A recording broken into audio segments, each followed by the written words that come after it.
They're being called the new oil, as semiconductors are now just as central to modern economies. But unlike oil, they can't simply be drilled from the ground. They're produced through a highly complex, deeply interdependent global supply chain, which is now under strain from the US-China trade and tech war.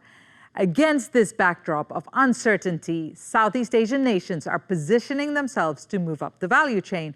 So where does Southeast Asia fit in this high-stakes competition, and what does it mean for Taiwan? I'm Divya Gopalan, and you're watching Connected on Taiwan Plus.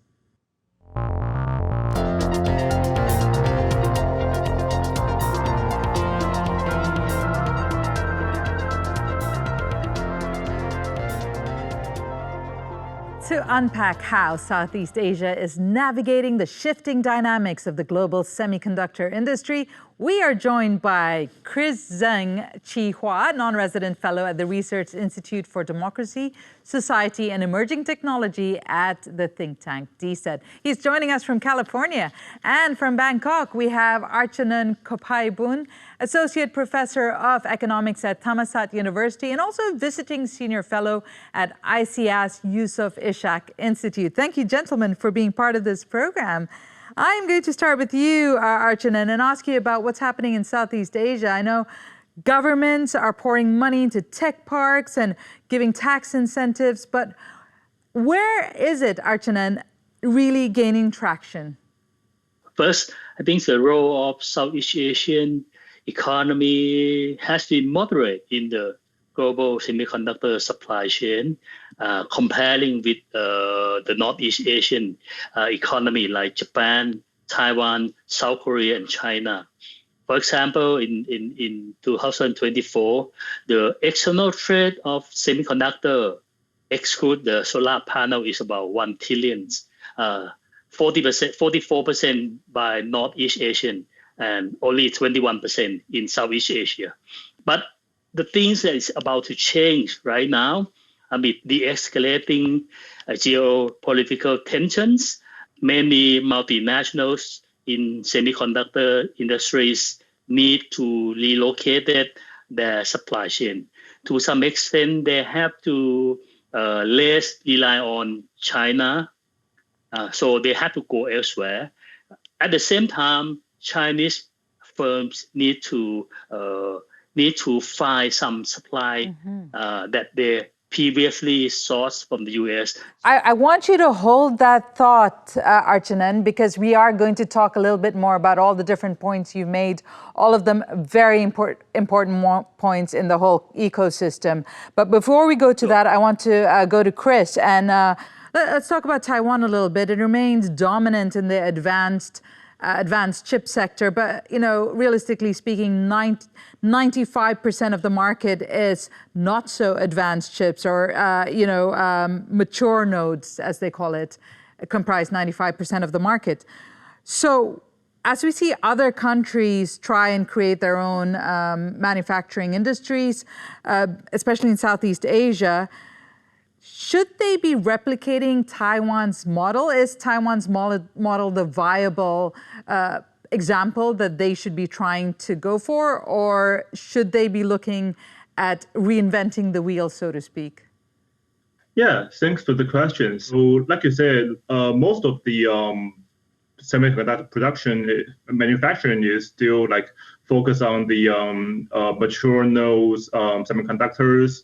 But Taiwan holds the ground in cutting edge and has the possibility to deepen its economic cooperation, technology cooperation with other countries. So example for EU, Lithuania, and other countries, they are having more and more cooperation with Taiwanese institutes, ITRIs, and others. But there are also threats for Taiwan to when they are exporting their kind of models, they have the possibility of losing their advantages, either through leaking the technologies or losing their cooperation control. And for other regions and countries, there is also the challenge of the kind of replicability of Taiwan's model, that it requires a lot of the economic zones, but also the human talents, human capital, and also the focus on the cutting edge kind of technologies, which might not be that replicable for other countries as well. So it takes time to really learn and build that ecosystem. I want to turn the spotlight on one particular country. Now, Malaysia is emerging as a rising star in the global semiconductor landscape. It's ranked 6th worldwide in exports. It's already a leader in back-end processes such as assembly, testing, and packaging. But the government now wants to expand into chip design and fabrication. So we spoke to Ng Sze Han, Selangor State Executive Councilor, who spearheaded the development of Malaysia's Semiconductor Integrated Circuits Design Park. The initiative partners with global players like ARM, Synopsys, and Cadence, and he outlined Malaysia's plans to bring together top talent to fulfill new evolving market needs. Take a listen. So in Selangor, we have come out with the special courses to assist all these fresh graduates to have the intensive upskilling courses for a couple of months in order for them to equip with the latest demand from the market. Besides working closely with the local universities in Malaysia, we are also working with the university abroad in overseas. For example, we are working with the universities in Shenzhen. We are also working closely with few universities in Taiwan, like the Tseng universities, Jiao Tong universities, and Tsinghua University in Taiwan. Besides that, we are also working closely with the Academia Sinica in Taiwan for the Train the Trainer program. We are in discussion with the universities in India as well. And as well as we are working with Purdue University in US as well. Must the talent stay in Malaysia in order for them to contribute to Malaysia? The talent, in fact, they can stay anywhere in the world. The most important part is how can we have the continuous engagement with all these talents staying in probably overseas in any countries. Every time when I travel to all these countries, I'll try to spend time with all these local talent. They can link us to other players in the country that where they are servicing. But if we do not have the engagement in them, then we may not have this kind of good networking. No single country in this world will be able to have the complete supply chain from A to G. So I think working together, that is very important. For Malaysian talent who are working abroad, they can contribute to Malaysia on this part. Archanun, he makes the point that no single country can have the complete supply chain. And he also talks about the issue of labor supply, which was something Chris also brought up. So, Archanun, since Malaysia and Singapore have they've had an industry since the 1970s, has that given them an advantage over the other Southeast Asian nations that are now trying to get into the chip game? I think definitely this semiconductor industry is very the capital cost is very enormous.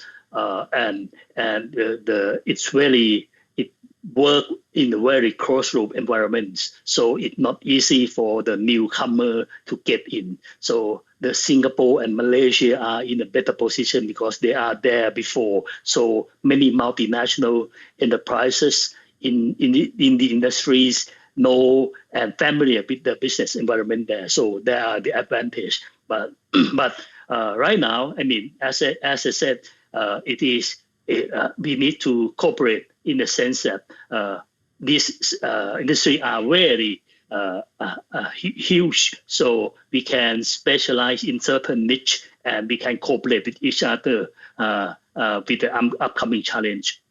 Are you seeing young people, and this is to both of you again, let me go back to you, Archanun. Are you seeing young people interested in, especially in Southeast Asia, in getting into the semiconductor industry or, in university courses that are related to the semiconductor industry? I think many Southeast Asian economy have moved into the right direction. They try to start with enlarges the skilled worker pool. They try to encourage the students, try to provide a scholarship and subsidy, try to train people in the field to get involved. But this is like a chicken egg problem because this just changing. We need to motivate them to get into that. I think that some incentive, some scholarship, some some measure to promote them to get into this one is very crucial and very needed. Chris, I think one of the pillars of Taiwan's semiconductor industry is the fact that people here work very, very hard. That there is a sense, if you look at the stories behind TSMC, it's about, really putting your heart and soul into it, pretty much making work your first priority. Given that, how are you seeing, how much is it attracting perhaps the younger generation that is needed to grow the industries, not just in Taiwan, but globally? I would say that there are some recent studies are comparing Southeast Asian experience versus the Northeast East Asian countries. So Taiwan, South Korea versus Malaysia and Thailand. And we can kind of see that there is a divergence between in the East Asian is more active ways to pursue the kind of industrial policy to achieve the kind of science and technology innovations. And in the experience of Malaysia, Thailand, and Southeast Asian countries, there is kind of a more passive ways to develop the industry. So we see more the foreign direct investment to do so. But it's also susceptible to market variations, trends, and it also kind of harder to foster the continuous learning processes. So we can see that from data, we can see that if we are looking for the researchers in R&D per populations, then only Singapore has the kind of similar number to East Asian countries in terms of researchers in R&Ds, which is about 8,000 people per million people in 2021, and which is comparable to South Korea and Taiwan. They are both in the 9,000 per million people. And Malaysia is kind of still relatively low in that area. Thailand is also on the similar level. They are both around 2,000. So I think there is the need and the kind of it's on the right way for Malaysian government to try to improve the talent pool using trying to achieve more international exchanges, education, student training. Yeah, I think that's on the right track. But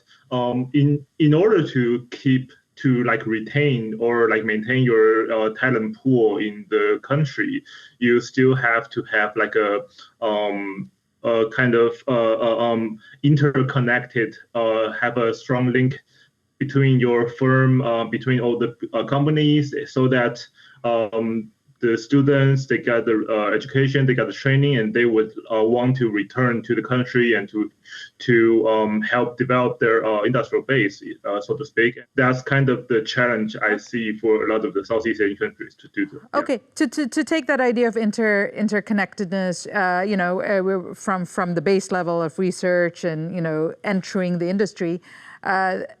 Let's take it to the next step, and that, Archanun, is the tech transfer, where governments are partnering or giving incentives to international companies to transfer some of their knowledge or expertise. For instance, Malaysia's tie-up with ARM, which is the UK-based chip design company. Where are the limits to this kind of collaboration, and are local companies really benefiting from these kinds of collaborations, Archanun? Oh, this is very good question. I mean, I think if we're looking at something like that in the next few years after multinational enterprises enter, and we have a local hero to play in the semiconductor supply chain, that would be not a realistic target, because the semiconductor industry are very complicated and they operate in a very closed loop environment. I mean, very concentrated firm who participate in. So for the latecomer like Thailand, like Philippines or Vietnam, maybe include Malaysia, we need to think about the other kind of benefit, not the direct technology transfer that multinational enterprises come and teach us. No, it's impossible. I think that the benefit would be when the multinational came in, they can enlarge the pool of skilled workers that would benefit for other indigenous firms to get this kind of benefit. They can innovate they can do some innovative activities more because they have a larger skilled worker pool. And the other things that they can benefit is we can ask multinational to engage in corporate social responsibilities to like offering opportunity for indigenous to make use of their testing facility or to access some of their product or services to create a local made product, which is more feasible for indigenous in Southeast Asia, not just direct connect to the global semiconductor supply chain.